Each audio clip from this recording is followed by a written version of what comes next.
Si chiamava Giuliano De Seta, era uno studente in alternanza scuola-lavoro. Da soli 4 giorni stava effettuando uno stage in una piccola azienda nella zona industriale di Noventa di Piave. È stato travolto da una lastra di acciaio del peso di 2 tonnellate. È morto in alternanza scuola-lavoro. Indagano gli ispettori dello Spisal, dell'ULSS 4 e i carabinieri. Il padre Enzo dice: il mio mondo è finito. La FIOM CGIL chiede l'abrogazione dell'obbligo dell'alternanza scuola-lavoro e parla di una norma che mette a rischio l'incolumità dei giovani. Questo è Sveglia Veneto, il primo podcast dedicato all'informazione vista da Nord-Est.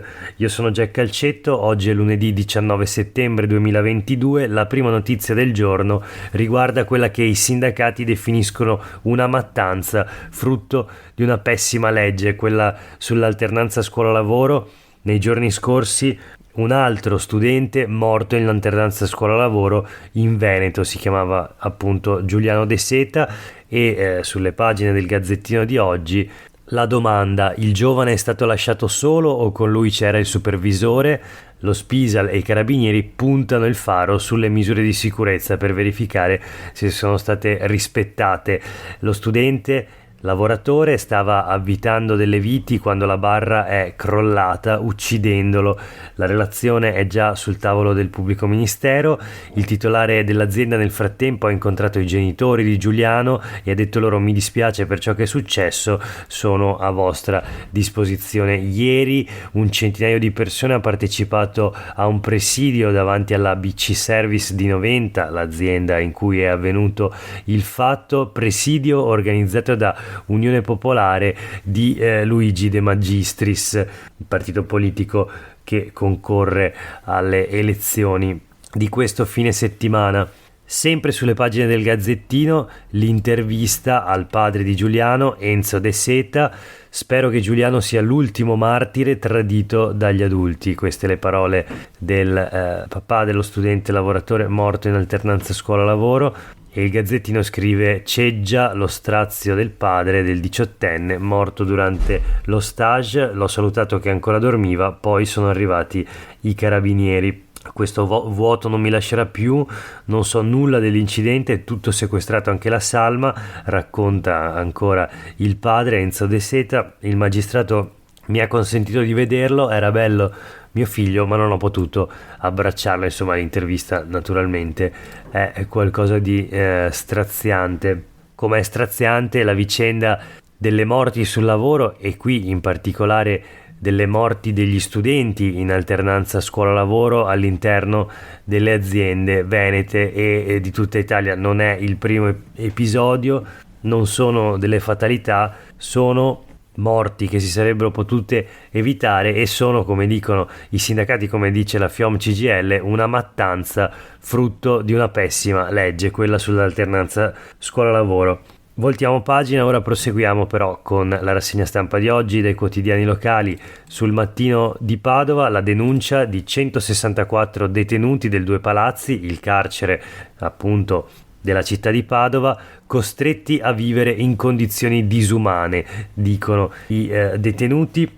In una lettera inviata al giornale Al Mattino di Padova, i carcerati mettono sotto accusa servizi e condizioni igienico-sanitarie della casa di reclusione. Allora sono elencate in 14 punti le lamentele, le questioni individuate dai detenuti del Due Palazzi. In primis, il tavolo per la preparazione di alimenti e il frigorifero sono a fianco ai servizi, al water. Nelle celle c'è solo acqua fredda, le celle sono infestate da scarafaggi, le disinfestazioni non sono idonee e non funzionano.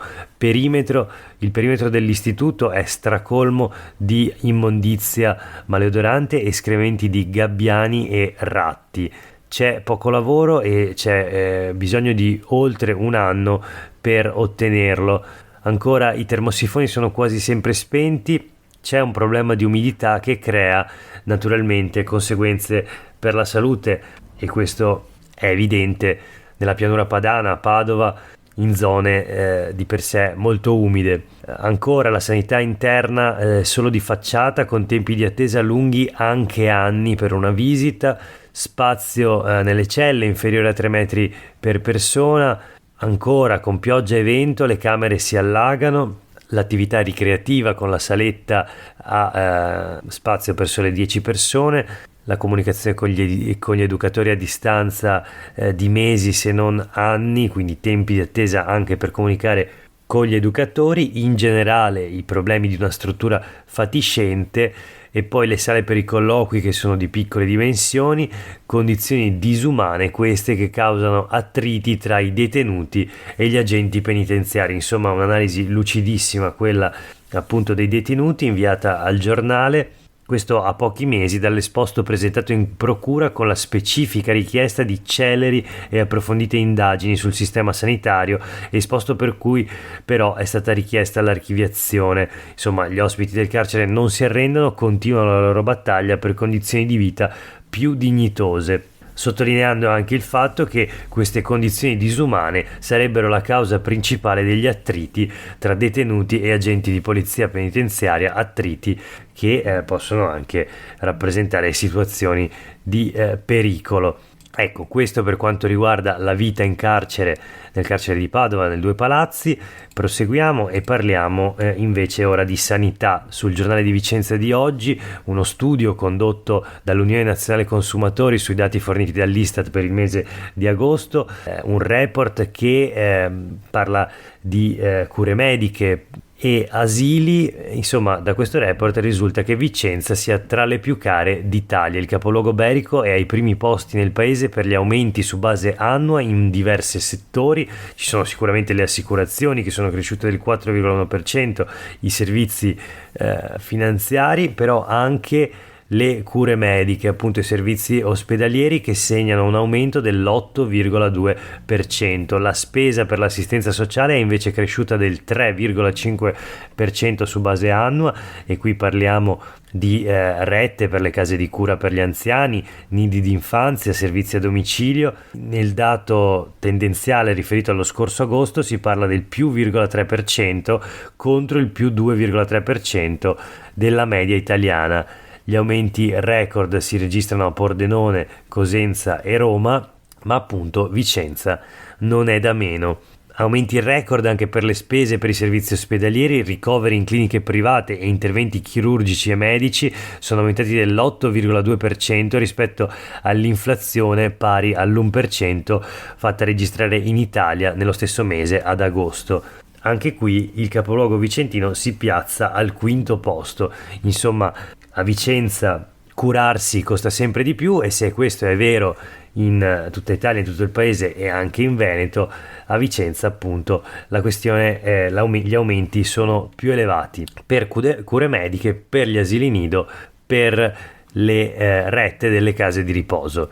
L'ultima notizia di oggi invece riguarda la politica ed è riportata da tutti i quotidiani locali, che dedicano ampio spazio naturalmente al tema. L'ultima settimana prima del voto, qual è la notizia? Le parole di Zaia dopo il pratone di Pontida, la manifestazione tradizionale diciamo della Lega che si svolge appunto a Pontida nella provincia di Bergamo in Lombardia. Le dichiarazioni di Zaia sui quotidiani del gruppo Gedi di oggi, dopo il raduno del Carroccio nel Pratone: Zaia, autonomia o il governo non dura.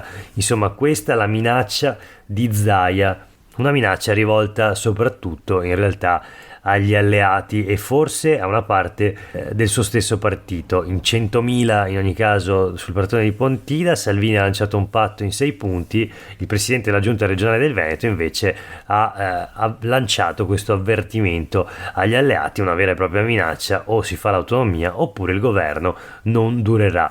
Le altre priorità individuate sono l'abolizione della legge Fornero e della quota 41, stop agli sbarchi, flat tax, uno striscione. Il 98,1% dei veneti vuole le competenze. Matteo: siamo stufi. Quindi dal Veneto proteste della base nei confronti del capo della Lega Matteo Salvini. Viene rotolato un bandierone enorme con un leone di San Marco sul palco appunto di Pontida, una operazione interamente gestita dal presidente della giunta regionale Luca Zaia e dai consiglieri regionali della Lega. Insomma, tra una settimana le elezioni politiche.